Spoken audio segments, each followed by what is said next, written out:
इसकी पार्टी बहुत कम है। पार्टी में कोई एक ही बंदा पार्टी खा रहा है, नहीं खा रहा है,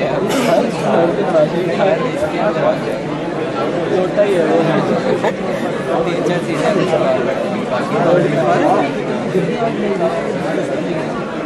उससे बना रहा। Hello,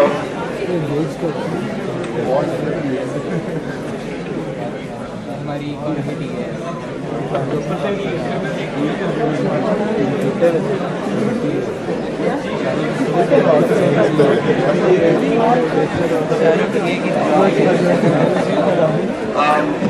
Thank you, everybody. I'd like to begin right now and seeing the warm welcome that you have given Mr. Imran Khan, we'll absolve him of the need to explain why he was late.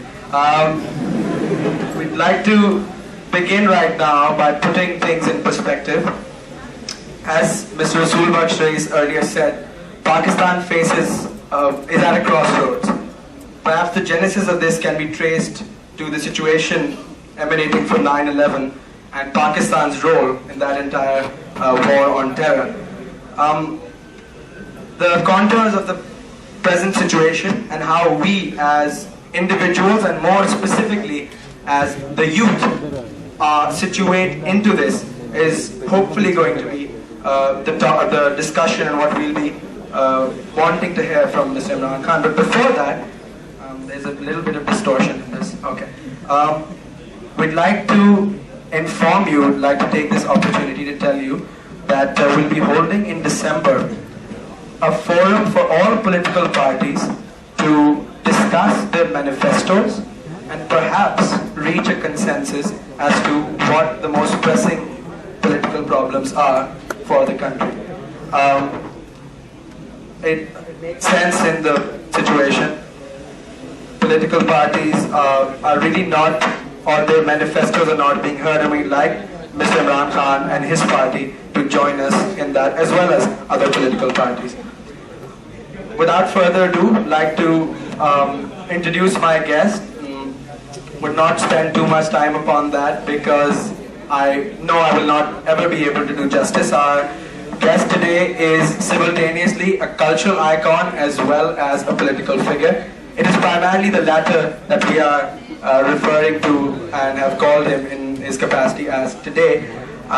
Hopefully he will be talking on this particular topic, which is worded the role of the youth in the present political developments. I'd like to invite, and I'm sure you'll give him the warm welcome once again, Mr. Imran.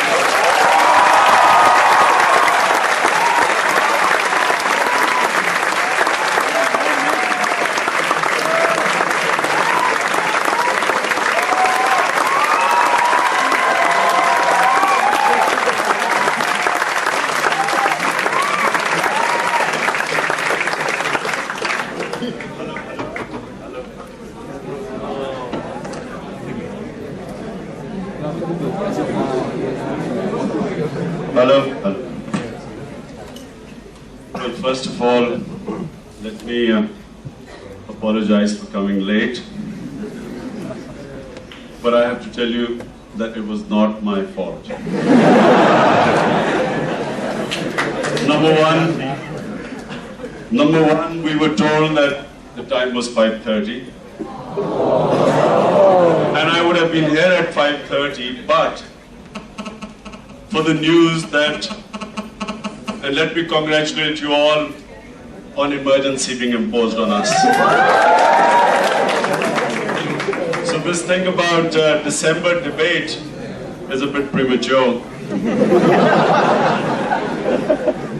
about our manifestos, because the general is determined to stay in power every which way.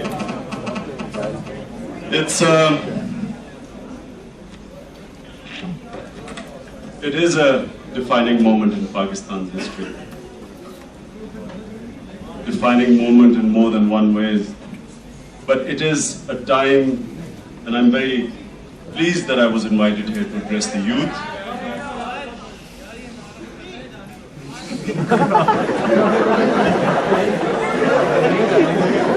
I repeat, I'm very pleased that I have been asked here to address the youth. I think that it is a critical time for all of you.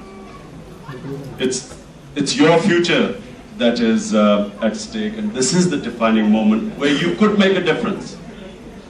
In my opinion, this is a time when we have a great opportunity for bringing about a change. Remember, a crisis also affords an opportunity. And this is an opportunity that Pakistan can change its course, and we can change our future. So I think that, again, thank you very much for asking me to come here. I'll speak for about 15-20 minutes, and then what I really want to hear are your questions, and so I hope to have a lively question answer. Because as you know, we politicians tend to get carried away by the sound of our voice. We keep going much too long, and I really want your input so that at least I know how you are thinking. So let me just start off with saying that what are the crises in Pakistan? The number one crisis is due to the war on terror. After 9/11, what we see now in Pakistan is a merging of all sorts of militant forces in this country. What started off as a hunt for Al-Qaeda by a general serving the United States interests, and what actually most of us felt that we were justified in helping the US in its war against terror of what happened to them on 9/11. But the way the general went about it, I think most of us knew where we were heading. Because the first, of course, the bombing of Afghanistan and the Pakistan's role played in the destruction of the regime in Afghanistan, I think that was the beginning of the mess that we are right now in. Because now you find Hamid Karzai saying he wants to talk to the moderate Taliban. Actually, the time was before the bombing.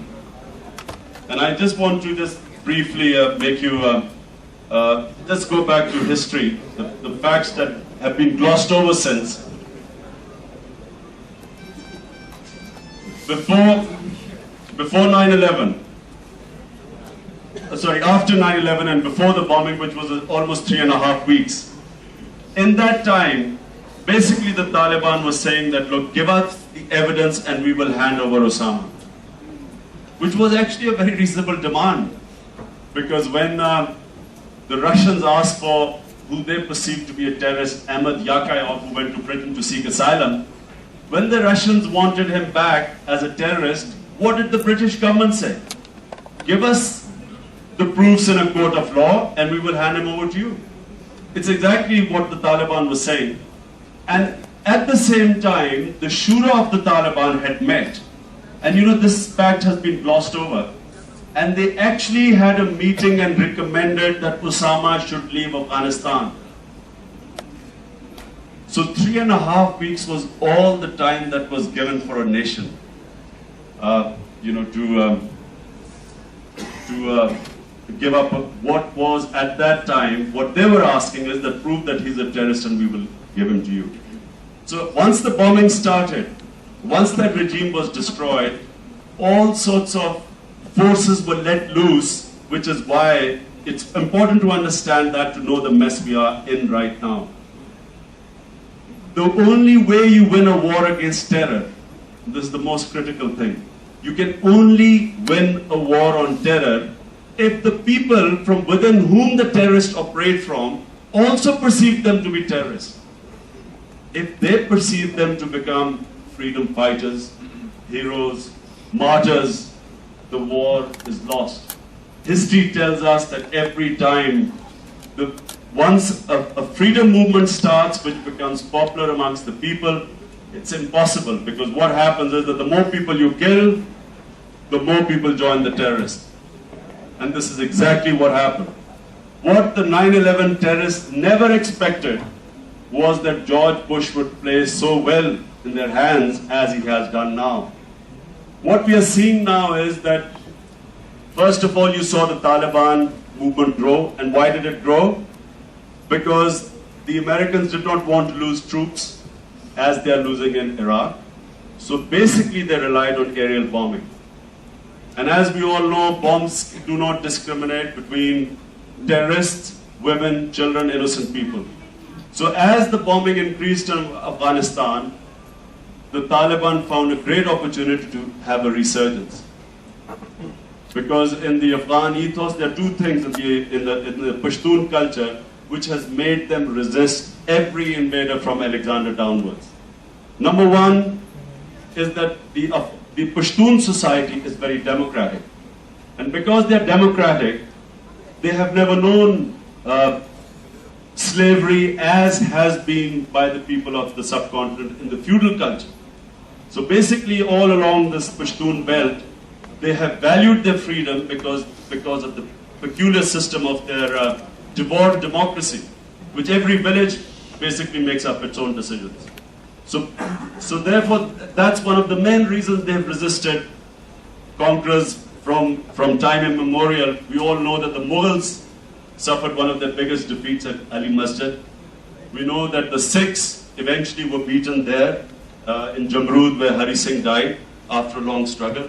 We know that the 80-year-old history of the British, we know that throughout the 80 years, the highest number of British troops in the 200-year rule of the British Raj, highest number of British troops died in the tribal area, specifically Waziristan.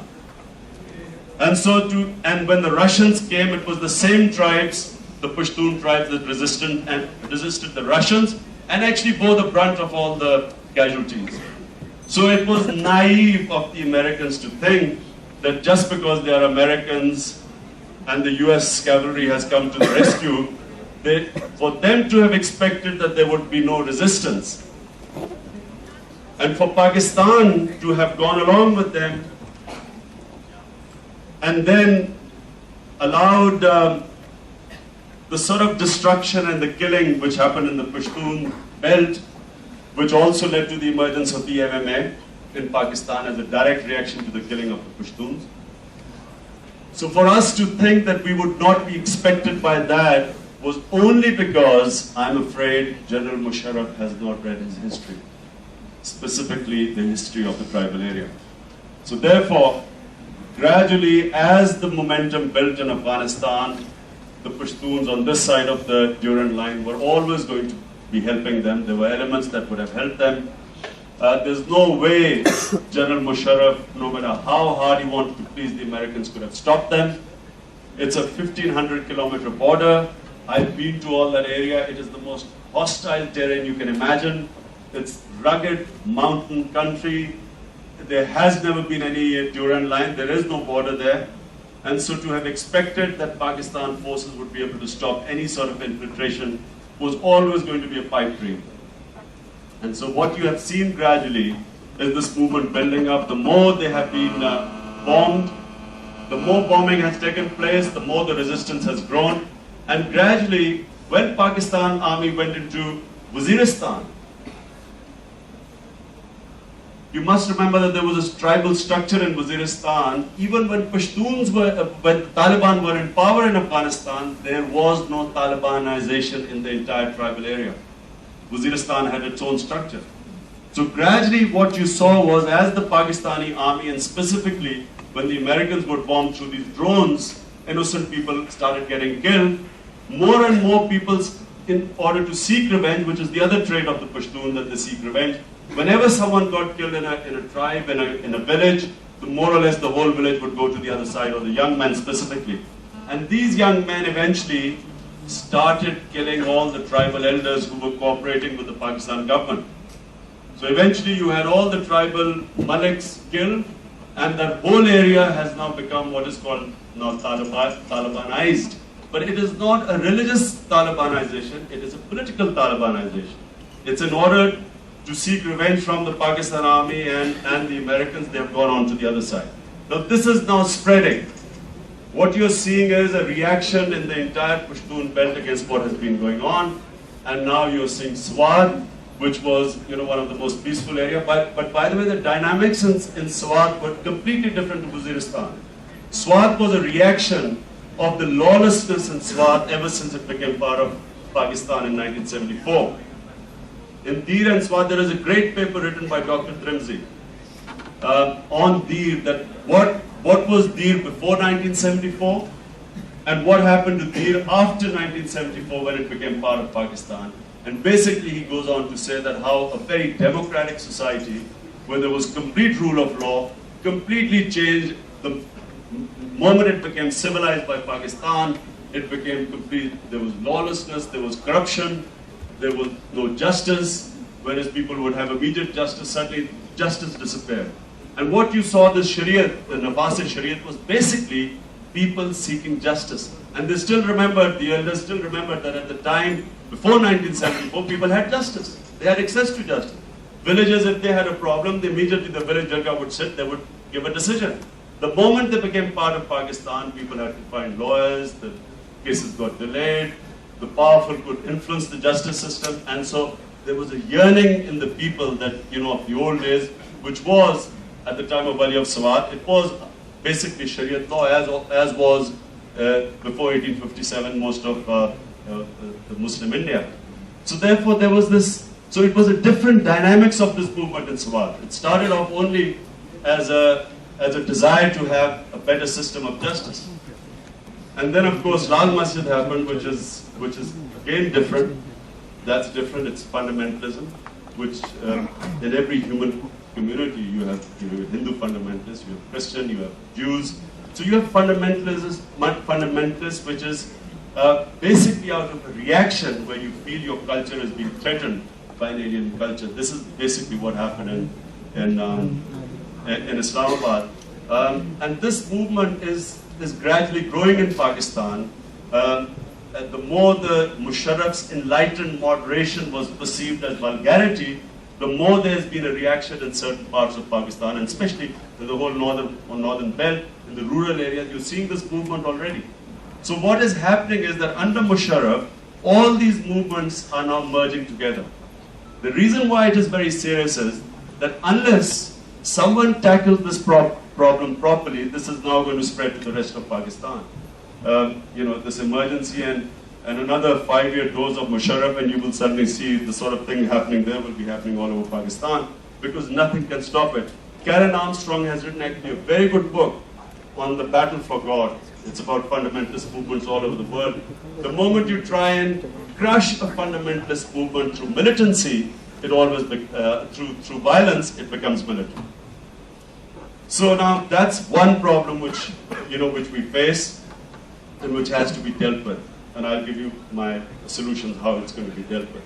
Number two is another serious problem in Pakistan, which is the big disparity between the rich and the poor, which is growing at a phenomenal rate. The economic injustice. Because Pakistan has gradually evolved into a country which is basically for a tiny elite. It only caters for a little elite at top.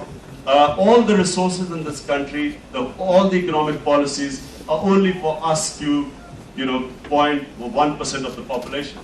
The rest of the population is basically deprived in this country, does not have opportunities. The worst is the education system in Pakistan, which increases these disparities. In the 3 sports, I'll just give you an example, the 3 sports which Pakistan competed in international level were hockey, squash, cricket. In all these 3 sports, the main talent always came from the lower middle classes. when I was at HSN, had the best sports facilities, best grounds, we had coaches, everything, but boys from HSN could not compete with the boys who were coming from Minto Park, from playing in the street cricket. They were they just could not compete with the sort of hunger and drive of players which come from the lower background. Similarly, in Pakistan, when the system of education, which really was intact more or less in 1970, the colonial education system, the government schools provided the best intellectuals of Pakistan. It was not us, HSN and other schools, but it was the government schools then, because they were the people who had the greatest hunger to move up, to improve themselves.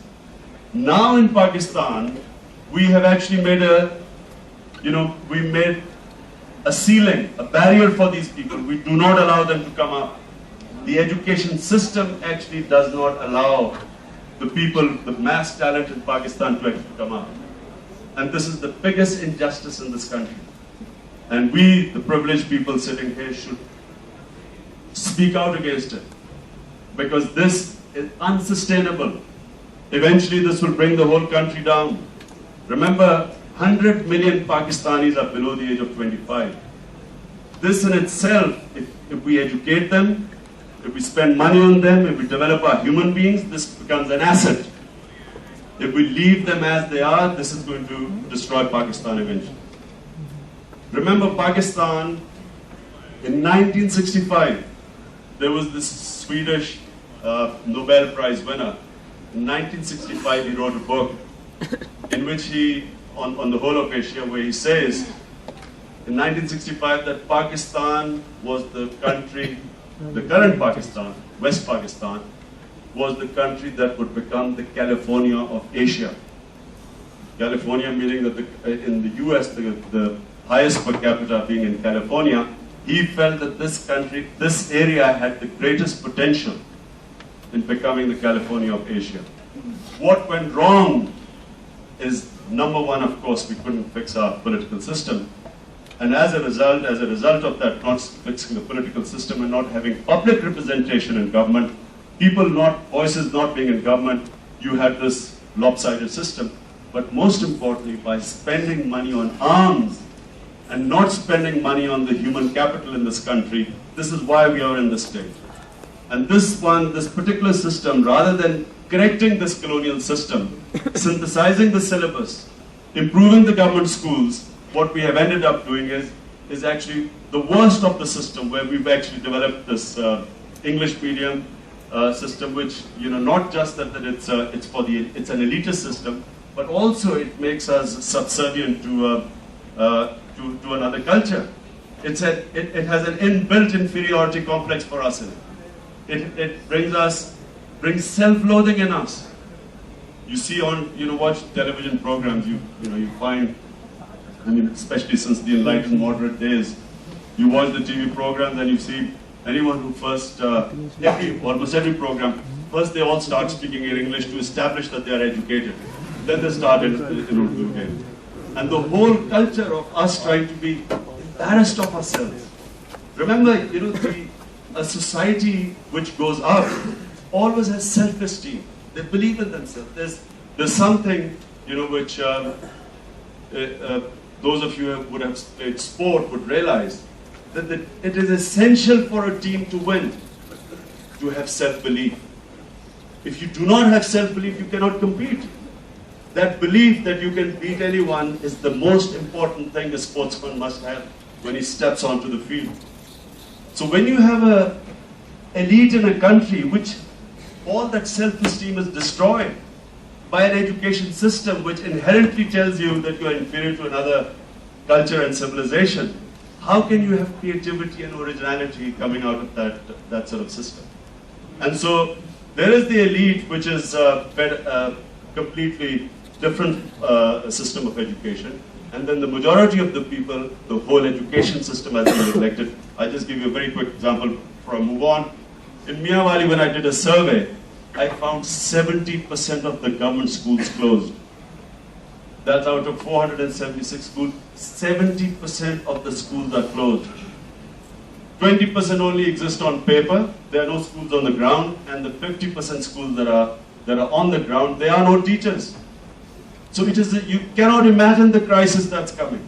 You know, when they all talk about why these, I heard Benazir say about madrasas, what choice have people got? If the children have no education, I mean, they'd be happy to send them to poor people to madrasa, at least to get literacy. So this is a big problem in Pakistan, which neither these two junior king and senior king, Bush and Dollar Aziz, no one realized what's happening.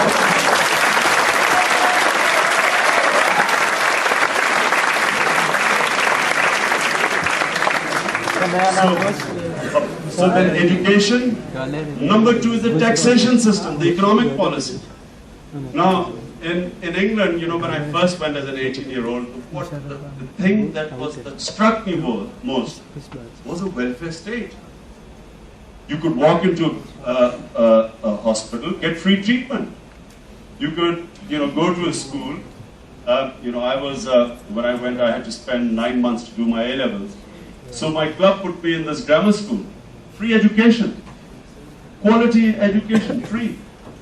Then, if you're an ordinary citizen and you have to go to court, you have legal aid.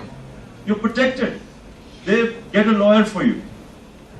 If you are unemployed, you have unemployment benefits. The state looks after you until you get employed, which is what a welfare state is. Here in Pakistan, and the reason why that happens is that, of course, the rich pay taxes and the money is spent on the common people. The resource transfer is estimated in European countries is about 35. Every year, 35% of transfer from the rich to the poor people or common people. Even in the US, which is a capitalist country, there's about 16% money transferred from the rich to the masses for social security. In Pakistan, the poor subsidize the rich. 90% of taxes in Pakistan are indirect. 90% of taxes are indirect. But the worst thing this Shaukat Aziz did was that in 2000 January, he sent a letter to the IMF. I have the letter. He said, look, basically, I am your obedient servant. You know, the previous government has been fudging figures. I want to tell you what the true figures are. And so he gave, you know, whatever the fudging was. So the IMF then wrote and told him to remove all the subsidies. So all subsidies were removed from the agriculture sector. And GST was applied to all the things that were going into producing food. So now when you see these price rising, you know, the food price inflation, that's where the beginning started. That when in India, for instance, why isn't the inflation so high? Because countries always, and when I spoke to Mahathir Mohamad, I had a long chat with him, how he changed Malaysia. One of the things he said was that they made sure that the things that common people consume, they made sure that the price was kept very low. And here we are in Pakistan, you know, by removing all this is a country which is what could potentially one of the richest agricultural land in anywhere. You know, there's a friend of mine who's working in Australia. And he told me in Australia, he said that in Australia, barely you can find, you know, the topsoil in Australia, which is the most crucial thing, you know, for fertility. He said is about 6 inches. He said in Pakistan, it is in areas that's 6 feet, the topsoil. It's one of the most productive lands we have, but unfortunately, the farming sector has been completely neglected. All the money transferred, because it's all to the rich and the industrials are rich, the money is all transferred to this industrial class at the expense of the farmers. In India, the reason why the yields are 3 times the size on similar land, I mean, East Punjab, West Punjab, 3 times higher the yields are because the government subsidizes the small farmer. So when the small farmer gets money, he puts it back on the land, and when he puts the money back onto the land, he makes money. He doesn't want to buy a flat in London. He wants to put it back in the land. And so when he gets rich, the country gets rich. When he produces, the country gets rich. In Pakistan, what they've done is exactly the opposite. You know, the rich farmers, of course, can get all the credit and have it waived off. Most of them are political. But the poor common farmer has been starved in Pakistan. And so this is, the whole policy is being tilted, the lopsided, the taxation system, the economic policies, they are all to benefit a tiny class. People made billions in stock exchange, made billions in property, and in Lahore, all the political class, all the Nazans, town Nazans, all land grabbers, all of them made plenty of money. Not 1% of capital gains tax was paid, either by all the money made in property. And I'll just give you, Dr. Rashid Amjad, who was a top economist, he assessed that the Phase 6 housing society, Defense Housing Society in Lahore, he assessed its value to be $18 billion. They didn't pay on all the files that were being transferred, not 1% of capital gains tax was paid. All the tax was paid by the common man through not just the price hike inflation. So the economic system is all lopsided. That needs to be changed. Because soon we will be in a state of Kenya, as in Nairobi. I don't know how many of you been to Nairobi. The rich people now live in fortresses. There are gunmen on top keeping the masses out. And when they go out of the fortresses, they warn you that, listen, make sure if you're wearing a watch, don't take your hand out of the car because they might take your hand with the watch. So it's inevitable. As you see the rise in crime in Pakistan, it is inevitable that with a population of 160 million, majority of them now born without education, and in the classes and where they're totally deprived, this cannot lead to a stable society. The other thing, of course, which has to be corrected in Pakistan is that we have to have a state which takes responsibility for the health of the population. I don't know whether you know that 500,000 children in Pakistan die every year because they don't have access to clean drinking water or water-borne diseases. This is UNICEF figure. I was a special representative of UNICEF, and that's when I discovered that 500,000 children die every year because of waterborne diseases.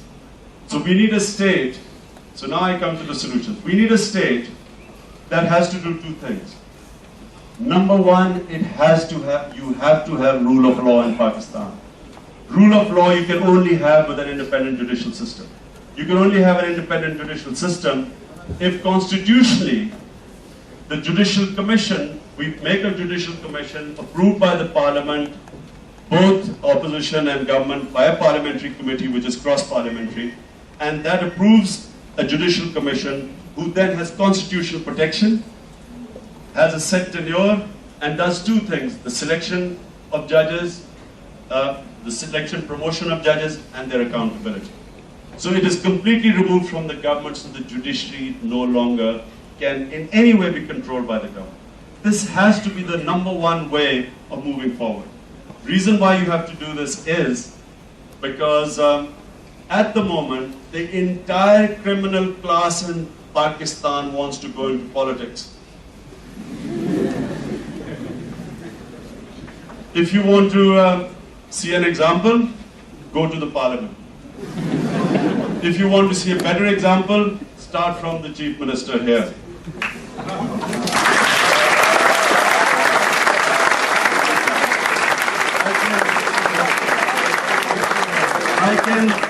I can give you in writing that his family is unique, that there is no crime in the book they have not committed.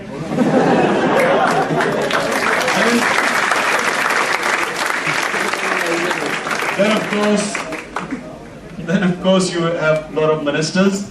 I have seen their files myself at the time when I mistakenly thought that General Musharraf was a reformer. I happened to see their files were shown to me by NAB, and most of them, have quite thick files of the money they've accumulated. And then, of course, if you want to see, part of the American dream team, there's a Washington dream team to take over Pakistan. There's, of course, Musharraf, the military man, but moderate. Then there is the key word, remember, the key word is moderate. If you're moderate, all your sins are absolved. Then there is, of course, liberal Benazir. The most liberal thing about her is that she's liberally corrupt.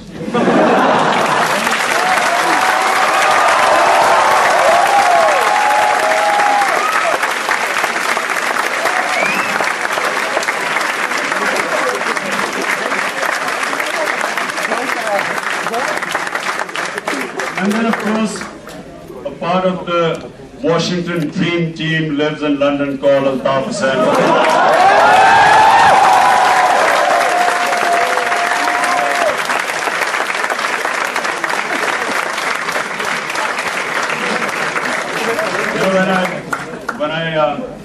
When I happened to call Altaf Hussain Pakistan's #1 terrorist, MQM went on the attack.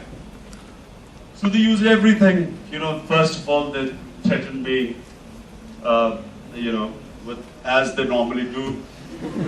Then they changed tack because they suddenly realized that if they threatened me, anything happened to me, poor Altaf, I would get into trouble by Scotland Yard because I'd already gone to court.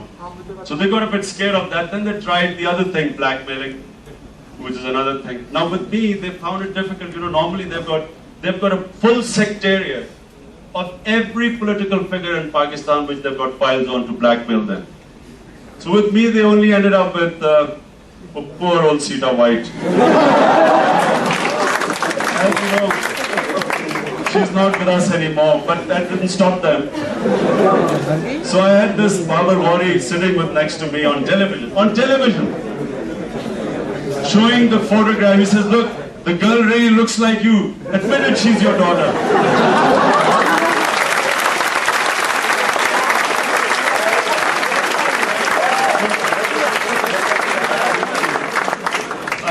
I was too embarrassed to say anything on television because everyone is watching. But afterwards I told Babar Wari, I said, look Babar, if just because she resembles me, if that's the criterion, I'll take you to any town in Africa, you'll find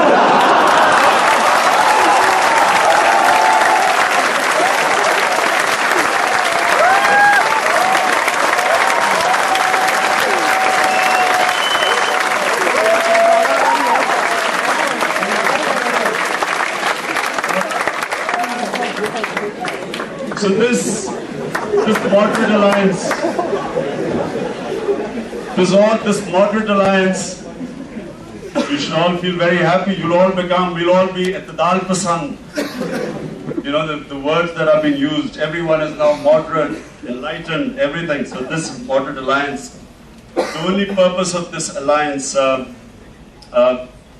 is of course to pursue the agenda where our army at $70 million a month will become cheap mercenaries to work for the US to hunt down Pakistanis.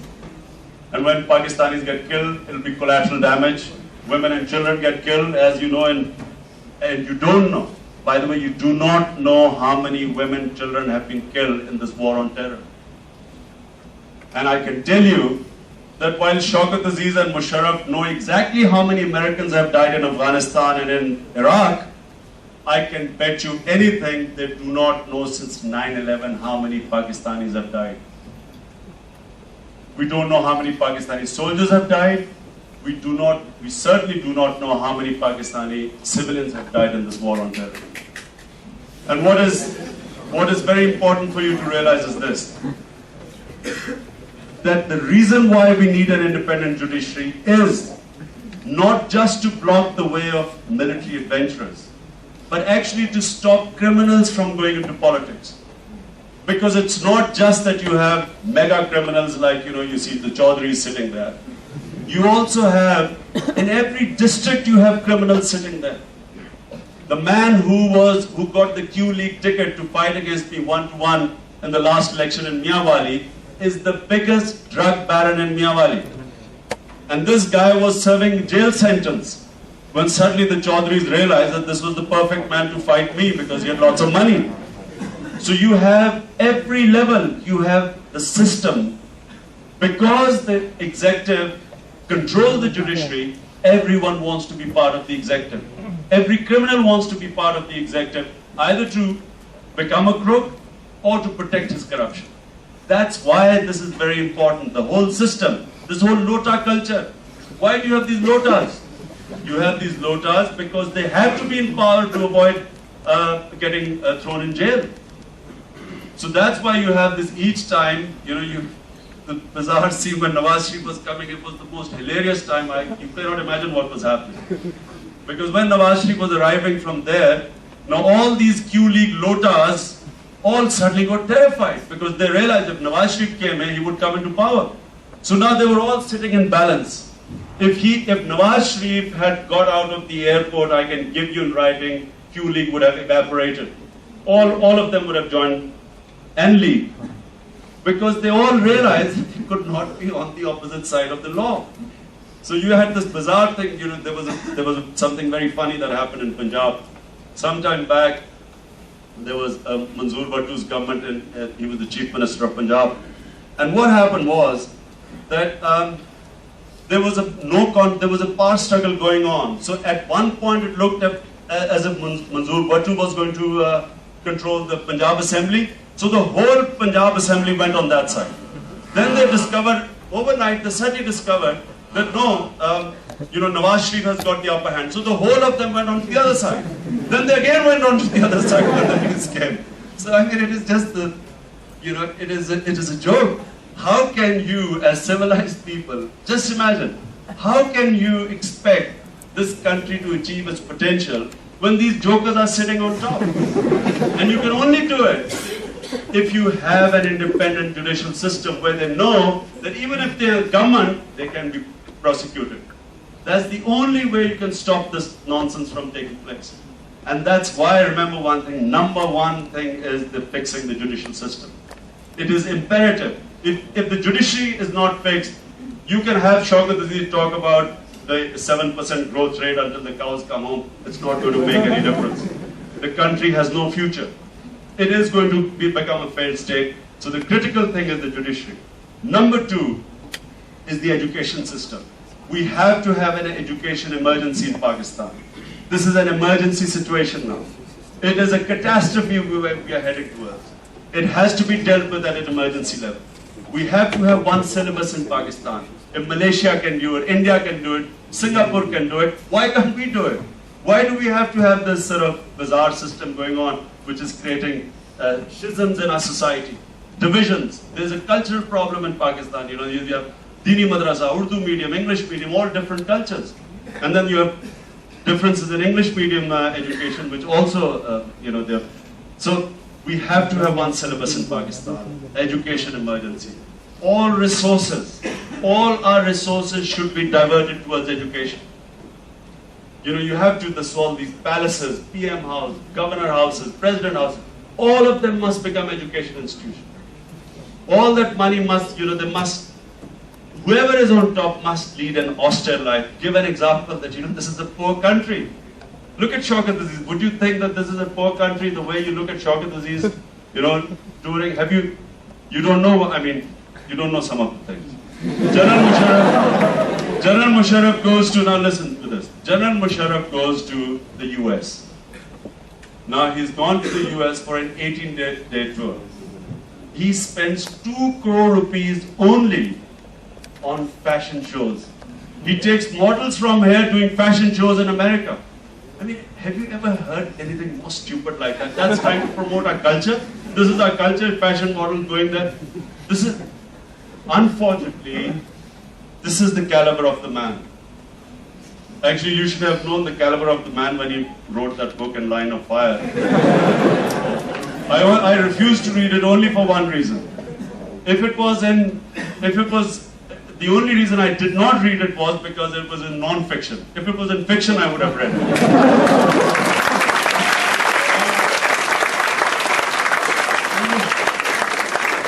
How can a mature man write a book like that? The bullets were flying and I was this and that.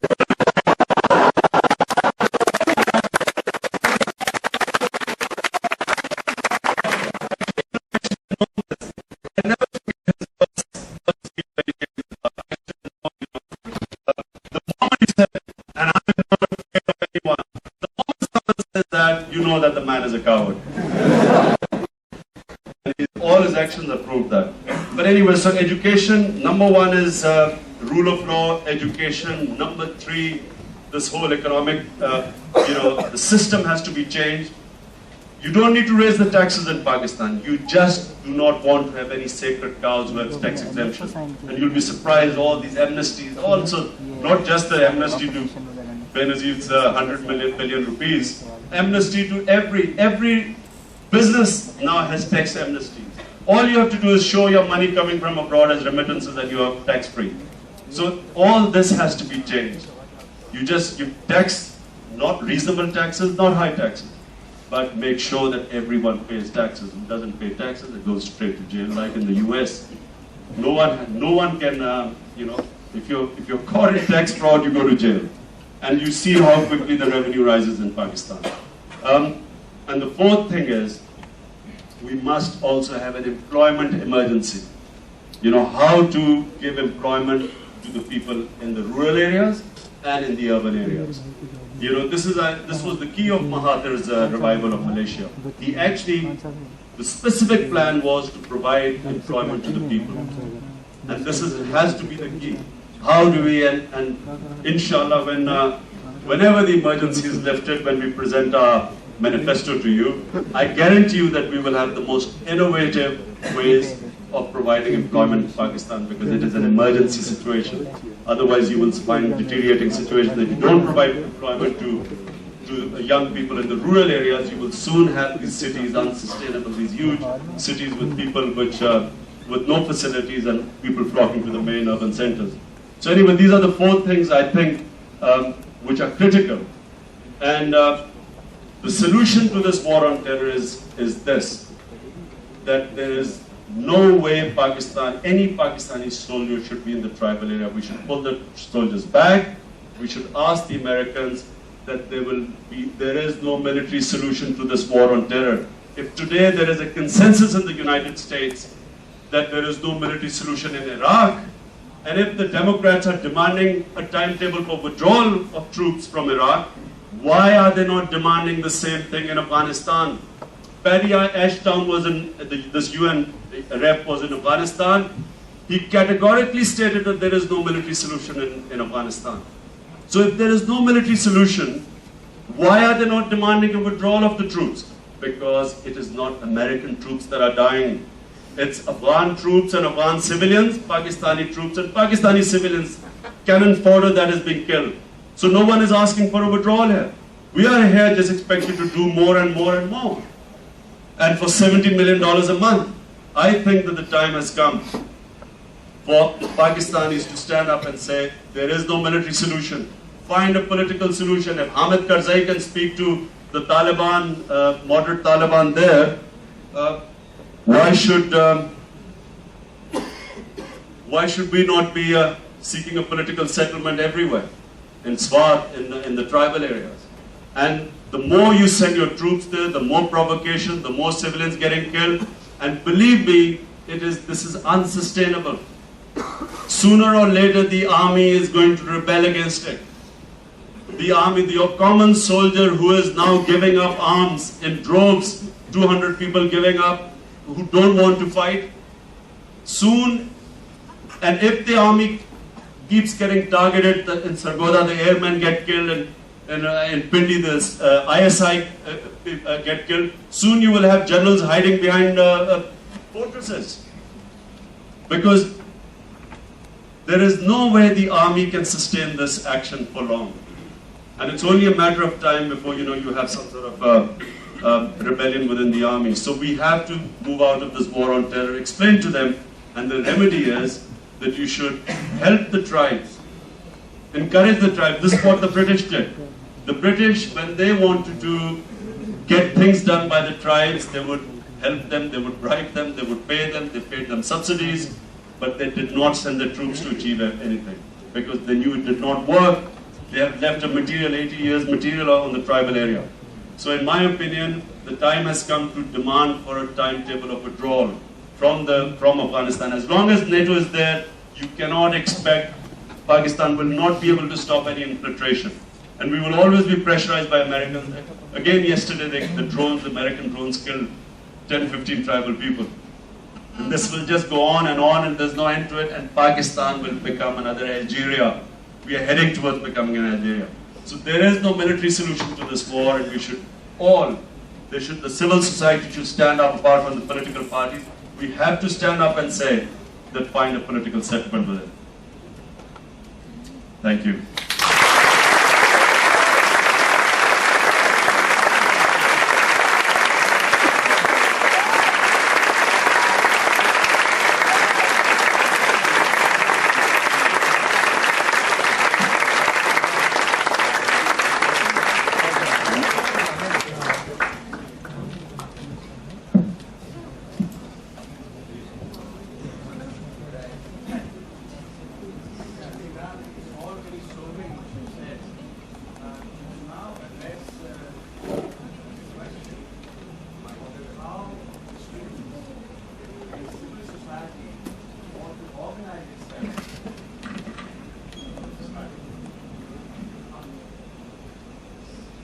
the question is, how does the civil society and specifically the students organize themselves for the struggle?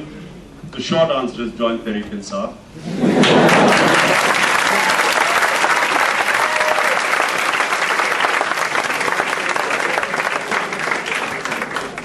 I'd rather not go in the longer answer. No, but I think what you have to, I think this is a critical time, really, no jokes apart. Everyone must be politicized. You know, Aristotle 2,500 years ago said, if there is injustice in society, every member, every citizen will take part in politics, except two types. And I hope you don't belong to those two types. One is the timid, the cowards, petrified that the Chaudhry's Munislai will have me beaten up or something. And the second type are the materialists. That, you know, I'm all right, my factory is going, my shops are doing well, I have enough money, why should I care? Apart from these two, every member of the society must take part in politics. The only way you make a change in a society is through politics.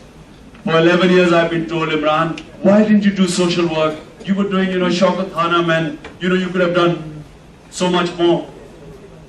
You cannot. For doing social work, we do it for our own self. We do it for our hereafter. But to change a society, I'm afraid you can only change a society politically. Otherwise, Maulana Eidi would have changed Karachi by now. Karachi would not be dominated by Altaf by sitting from London and killing people from there, sending assassination squads from London. You have to, change comes political. Before we continue, I would just like to state some ground rules. Please keep your questions short, and only one question. Don't ask supplementary questions because there are too many people and perhaps you won't have enough time. I think it's not only about criticizing everything. I think it's just change of culture that is key. People need to change their thinking, bring more empathy. I think we have more empathy. I think if change has to come from this, not just start politics. To comment.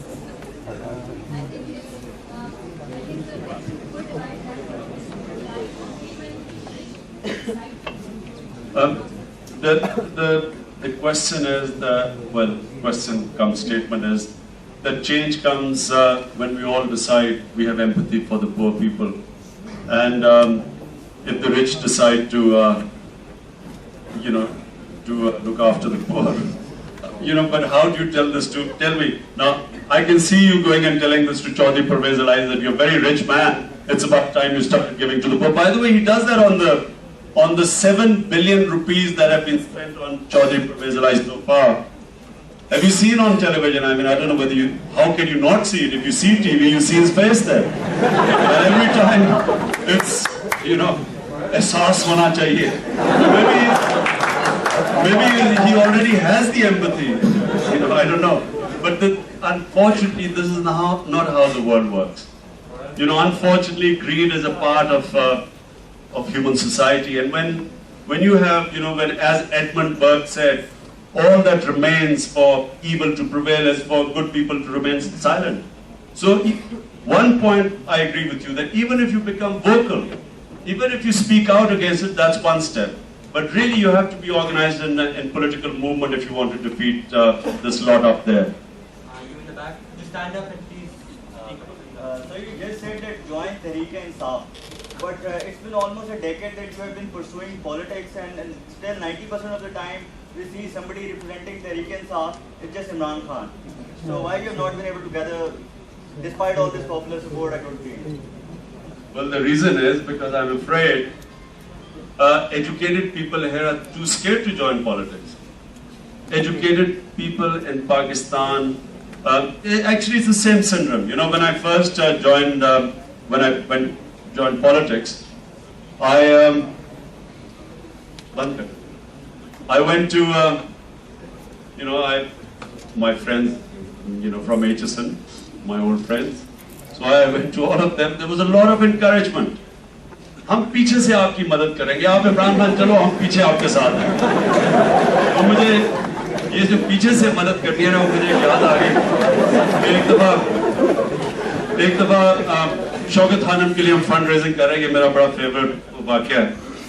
तो एक आदमी ने 20 लाख का check लाके दे दिया और ये hall में तालियां, 20 लाख का चेक, सारा हॉल तालियां बजा रहा है, छोटी छोटी लोग डोनेशन दे, 20 लाख का चेक।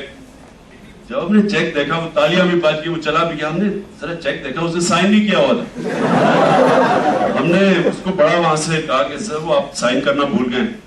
कहता अच्छे कामों में मैं अपना नाम सामने नहीं लाना चाहता।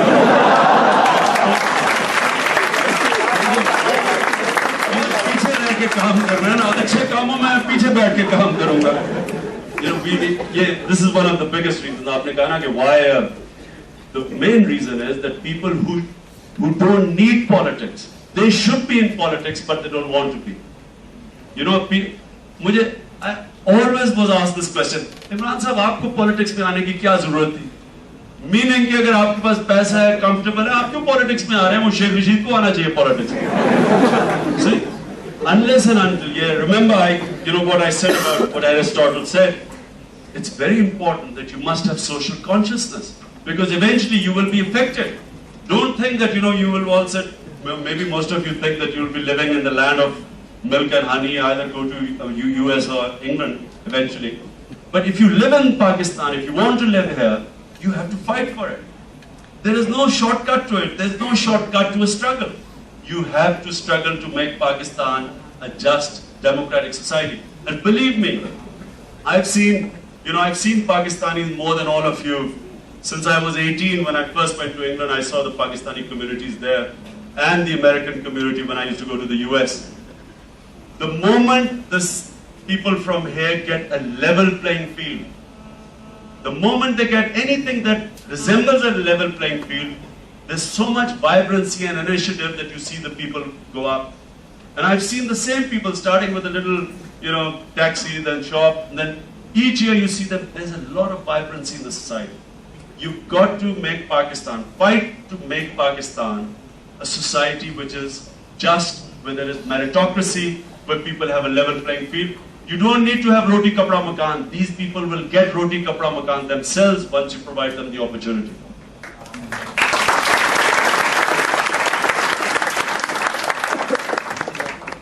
It is a bit alarming for me at this point when you describe that Waziristan has been democratic. And then you say that Pakistan should be democratic. That is fine. Being a student of democratic theory, I do understand that in Waziristan, half of the population has not been allowed any form of social consciousness. I'm talking about the women. They have been excluded from the democracy that you say that should be given. Is that your definition of democracy? Or if it is, then I would not.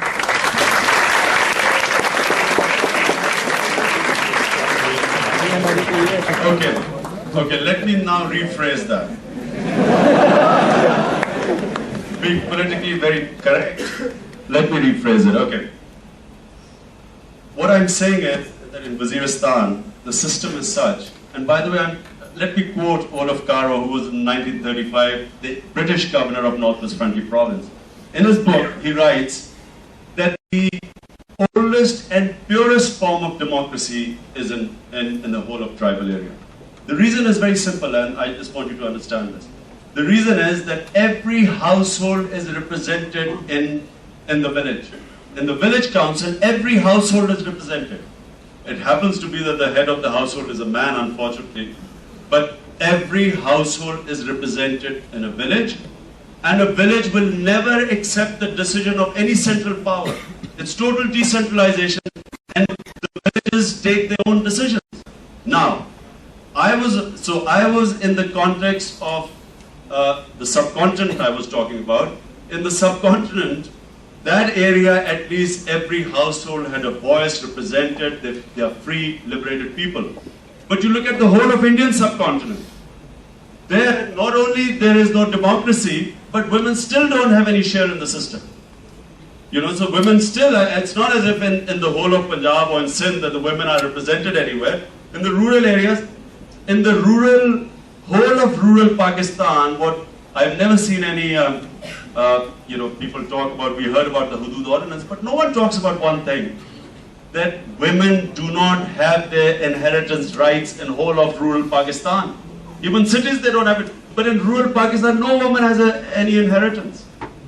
So anyway, so just specifically I was actually talking about the democratic system compared to not sort of Western democracy, but just compared to what is happening in the subcontinent. Before we continue, there is some information that is coming in. It might just be a rumor, but it's a rumor that's basically going on everywhere. We've basically been saying that martial law has been imposed. PCO promulgated and the CJ. Yeah, and the CJ has been removed. Could we just wait? It's one and the same thing, don't worry. Martial law, whatever. Could we just Emergency has been imposed, and all the major television stations have barricaded the authorities there, and he's going to speak to them like videos.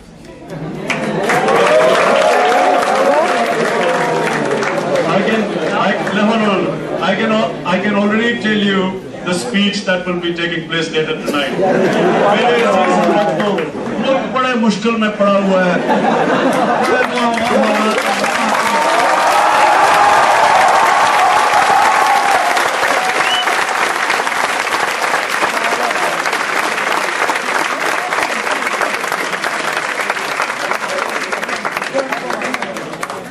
in the back of all the yeah, you.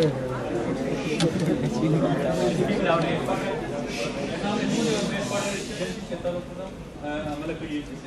मेरा basically question ये है कि जो mass killing हो रही है हर जगह पर, मतलब कराची में अगर देखा जाए तो उसमें भी 40 में से 30 जो है ना वो पुश्तून की हुई थी. लाल मस्जिद में भी अगर देखा जाए तो मेजॉरिटी ऑफ पीपल जो जिनकी किलिंग हुई है उसमें पुश्तून है. तो मेरा क्वेश्चन ये है कि हर जगह पुश्तून ही क्यों मरते हैं, और ये जो ये सब जो वार आ रहा है ये सिर्फ पुश्तून की टारगेट है कि नहीं कोई और इसमें मतलब इन्वॉल्व है? मैं इसका आपको जवाब देता हूँ. देखिए, पुश्तूनों का एक प्रॉब्लम है कि वो वफादार गुलाम नहीं बन सकते. वो गुलाम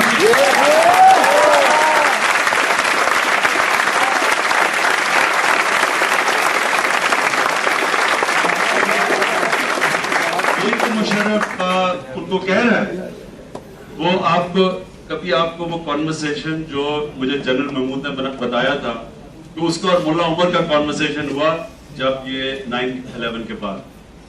तो वो कहता कि वो मुल्ला उमर के पास गया तो उसने उसे कहा कि ये अमेरिकन उनके पास बड़े जबरदस्त बॉम्ब हैं, डेजी कटर है और फलाना है, और वो न्यूक्लियर भी आपके ऊपर इस्तेमाल कर देंगे, तो आपको उसामा उनको दे देना चाहिए.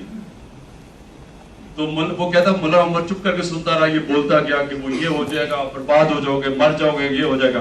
कहता वो चुप करके बैठा रहा. तो वो कहता कि देखो,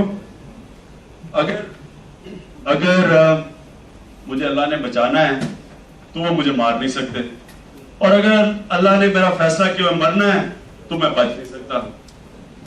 कहता उसके बाद कहा कि बस आराम से उसको चला गया. तो मेरा कहने का मतलब ये है कि हम तो इस थ्योरी को सब्सक्राइब नहीं करते. हम समझते हैं कि हिकमत होनी चाहिए, विजडम होनी चाहिए, लेकिन बेसिकली एक चीज आप याद रखें कि ये पश्तून की सारी आप तारीख उठा के देखें, उनकी सारी तारीख ही ये है कि उन्होंने कभी अंग्रेजों का 1942 में अंग्रेजों ने भी एक कर्जाई बैठा दिया था, उसका नाम था दोस्त मोहम्मद. वो उन्होंने भी बादशाह बैठा, वो भी 3 साल तक बड़े आराम से बादशाह करता रहा. उसके बाद आहिस्ता आहिस्ता अपराइजिंग हुई और उसको उन्होंने निकाल दिया. ये उनके कंसिस्टेंट रशियंस ने consistently Soviets they always put their own. There were 3 people that the Soviets each time they put them imposed these Karzai types. So therefore the problem with the Pashtun is that he will always, because of the social system he has been brought up, this is what you must all understand. Democratic system, once you taste the freedom that a social system gives you, then you will not accept slavery. You know, in England, when I first went as an 18-year-old, the thing also that surprised me was, young students with me, each time anything happened, they would say, this is my right. But this is my right. You know, I had never heard of this in Pakistan because we were brought up another savior then was General Ayub Khan, so we were saved by him then. And so we didn't understand what he meant, this is my right. So this is when you grow up in a society that gives you freedom, then you will not give it up. You will be willing to fight for it. We in this part of the subcontinent are used to the feudal system. And the feudal system, the powerful oppress the weak. So people are not, they've always used, they've been used to slavery, so it didn't matter whether there were Sikhs ruling them or British or Mughals. It didn't matter because the man at the bottom was never free.